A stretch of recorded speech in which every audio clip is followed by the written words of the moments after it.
الشیطان الرجیم بسم اللہ الرحمن الرحیم۔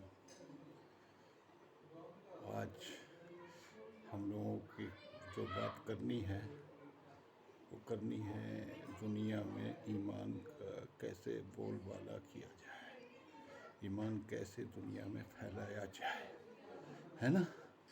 ایمان کو پھیلانے کے لیے ہم کو کیا کرنا ہے؟ سب سے پہلے ایمان کے اوپر اپنے آپ کو مضبوطی سے پہنچانا ہے۔ ایمان کے کئی طریقے ہیں ایمان تک پہنچنے کے۔ نمبر ایک، ایمان کو کیسے جو ہے لوگوں کے اندر پہنچانا ہے، پھیلانا ہے، کیا کرنا ہے، اس کے بارے میں پہلے تو یہ جان لیں کہ ایمان کیا ہوتا ہے۔ ایک تو یہی ہے کہ جیسے مسلمان لوگ بتاتے ہیں کہ کلمہ پڑھ لو، یہ پڑھ لو، یہ پڑھ لو، یہ پڑھ لو، یہ ایمان ہو گیا۔ لیکن ایک دوسرا راستہ بھی ہے۔ دوسرا راستہ کیا ہے؟ دوسرا راستہ ہے پاکی۔ کہا جاتا ہے پاکی آدھا ایمان ہے۔ کیا سمجھے؟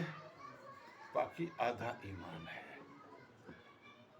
انسان کو اپنا جسم پاک رکھنا چاہیے، اپنا لباس پاک رکھنا چاہیے، جس جگہ پہ بیٹھا ہے وہ پاک رکھنا چاہیے، اور دنیا میں جتنا کچھ بھی ہے وہ سب پاک رکھنا چاہیے۔ ہوا بھی، پانی بھی، ہر چیز میں پاکی کا خیال رکھنا چاہیے۔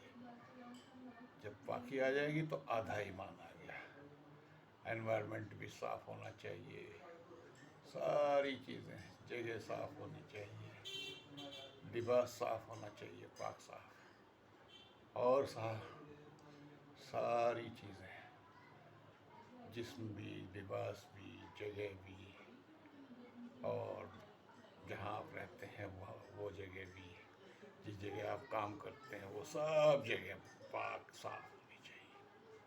اور ان کے ساتھ میں جو ہوا ہے، پانی ہے، انوائرمنٹ ہے، اور ساری چیزیں کو پاک رکھو گے تو یہ کیا ہو جائے گا؟ آدھا ایمان۔ اور اس کے بعد میں آدھا ایمان تو یہ آ گیا، آدھا ایمان تو آ گیا باہری پاکی سے، پاک صاف ہے آپ پوری طرح سے تو آدھا ایمان آ گیا۔ اگر پورا ایمان لانا ہے اپنے اندر تو انتکرن کو بھی صاف کر دو۔ دل کے اندر جو کسی سے نفرت ہے اس کو صاف کر دو، پریم والا ویوہار رکھو۔ اور اس کو لانے کے لیے پھر وہی کلمے سے شروعات ہوتی ہے، پھر وہی سے شروع ہو کے آخر پہ بات جاتی ہے آمنت باللہ پہ۔ تو اس طریقے سے آپ کا مکمل ایمان ہو جاتا ہے۔ کب؟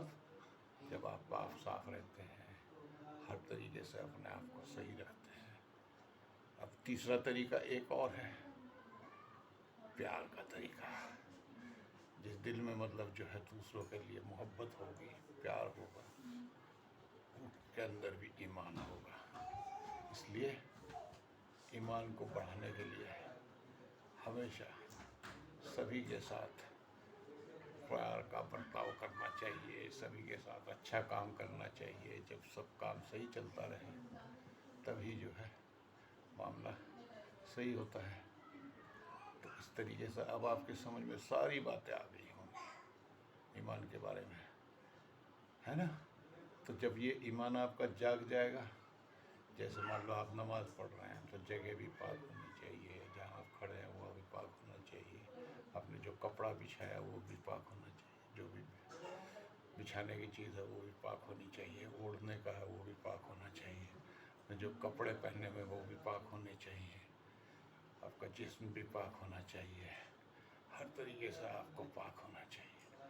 آپ کے پاس گندگی کی بدبو نہ پھیل رہی ہو، وہ سب بھی، انوائرمنٹ بھی پاک صاف ہونا چاہیے۔ تو کیا ہو گیا؟ پاکی آپ کے پاس ہوگی تو آدھا ایمان ہو گیا۔ سمجھے بھائی؟ جب آپ کے پاس آدھا ایمان ہو گیا تو پورا ایمان کرنے کے لیے پھر کیا کرنا؟ یہ تو باہر سے پاکی ہو گئی، اندر کی پاکی اور اختیار کر لو۔ تو اندر کی جب پاکی آپ اختیار کر لو گے، یعنی کہ اللہ سے لگا لو گے تو انتکرن بھی پاک ہو گیا۔